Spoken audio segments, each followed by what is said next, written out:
In Miami, Virgin Voyages is charting its next phase of growth.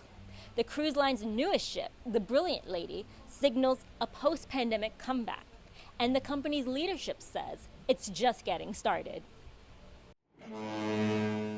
Virgin Voyages took delivery of its first ship just weeks before the world shut down in 2020. Now, 5 years later, the plantation-based company says it's back on course, financially stronger and ready to increase market reach across North America. How has the company's financial picture evolved over time? We actually had an unfortunate timing, probably terrible timing actually, if you think about it. We took delivery of our first ship in February 2022. When all of the COVID restrictions were lifted, we actually owned 3 ships and had to start to fill our 3 ships and market the brand. Initially, the financial health of the business was not great because we had too much capacity on a very low demand base. We were a startup, nobody knew who we were. We had to communicate what exactly was special about us, what was different about us, where we fit into the marketplace. And I'd say we probably had some challenges at the beginning in trying to work out how to find our voice. 2024, we won the Travel Leisure Award. We won that for a second year in a row. I think people start to take notice then of kind of what's interesting about Virgin, what's different about it. Saverimuttu says Virgin Voyages is holding firm to its premium adults-only model, a key differentiator in a crowded cruise market. Kid-free for us means that we can make everything more elevated and sophisticated. So as an example, we have hammocks on all of our balconies. We have outdoor workout areas, sunrise and sunset yoga available. We have an outdoor boxing room. We have an outdoor training camp on board. So we were able to curate an experience just for grown-ups. It also meant food. We could make really, really good food on board because we do nothing but made-to-order food on board our ships. And also because we don't have to cater to chicken nuggets. We're known now for an elevated, sophisticated experience, great food, great service. We're also known for not having any stuffy formalities. We don't have any dress codes, no set dining times. And most importantly, we don't look to nickel and dime people. We include a lot more in our fares. We've still in sparkling water. We don't charge for Wi-Fi. And as a result, the business is in really good financial standing now. As travelers watch their budgets, Virgin's approach is resonating with consumers looking for experiences that feel worth the spend. You can come on board of our Voyages and leave with a zero bill. The only thing you'll pay more for when you get on board on our ships is if you want to buy something from our retail stores, if you would like to go to the spa, if you'd like to drink. So we don't even upcharge for dining. Most cruise ships will charge extra for better food. And I think it's very important for us as a brand that we continue to offer that. Things aren't as cheap as they used to be, right? And so now when consumers are looking to spend their dollars, they're looking to spend those dollars in places where they know they get great value for money. A lot of travel experiences nowadays are looking to cut costs. They're looking to take away quality. Value for money doesn't mean cheap. People nowadays, they want to spend on things to do as opposed to things. But in those things to do, they want those things to do to come with great experience. We're also seeing people defer spend, but they definitely will go on their trip, but they'll make the commitment to go to the trip a lot closer in than they historically have. And they still will spend, but they may make sure that everything's okay, the economy's okay. But ultimately, they do want to get away. They do want that trip. Yeah. Look, let's face it, the world is an exhausting place right now.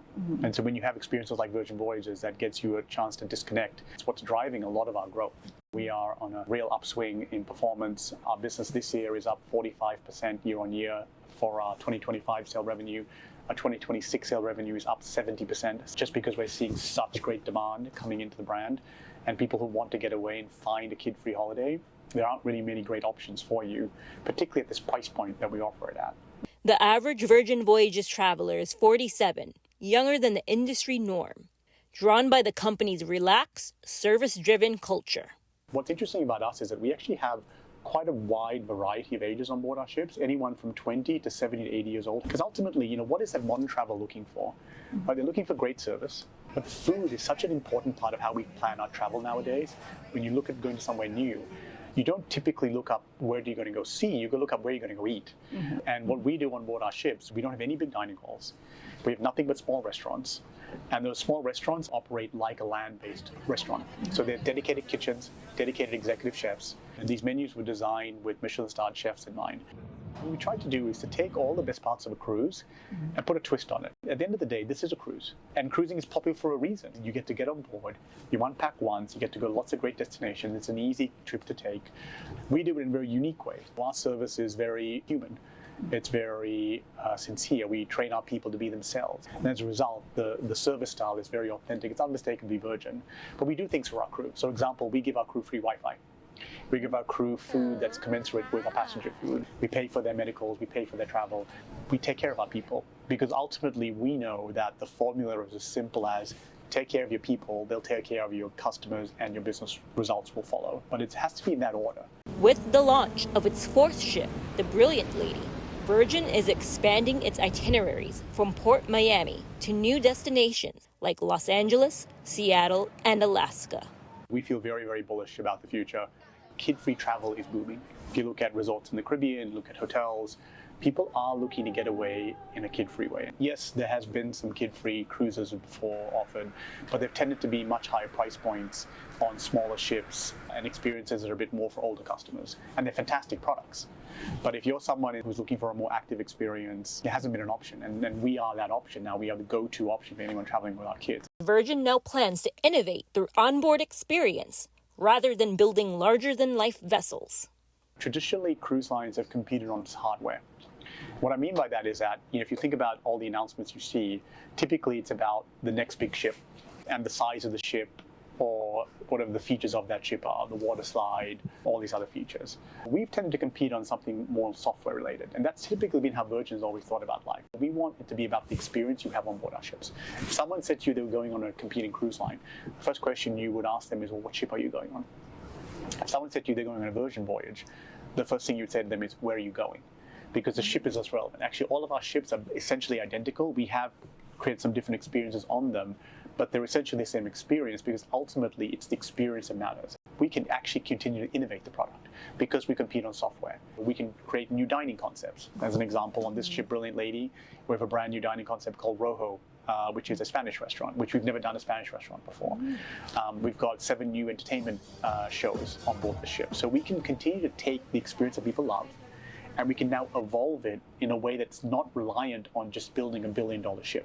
Every time you come back, there's something new and interesting. We can do things like specialty voyages. We just did a true crime voyage where we did a partnership with iHeart, and we had 3 podcasters that do murder mystery-like related podcasts. People love those kind of voyages. We do loyalty sailing voyages. We've got eat and drink festivals where we actually bring different chefs on and we change the menus on board and we celebrate different experiences. What are your future plans for the next 12 to 18 months? With that kid-free booming demand next to us, I feel very, very confident about what our future holds. We've got Brilliant Lady launching now. She's going basically the 4 corners of North America. Fun fact, our Panama Canal voyage was the fastest to sell out. Actually, it was the fastest to sell out. We just sold our true crime voyage out faster than Panama Canal, but the Panama Canal, when we first launched it, was our fastest to sell out. A lot of people in New York, in LA, in other parts of the country that have not experienced a brand before. And there's a lot of people in South Florida who also haven't experienced the brand because they want to go on a different length itinerary than we've done before. Historically, when we launched the brand, we were known for 4 and 5 night cruises. Now, Valiant Lady will be in San Juan doing 7-night voyages.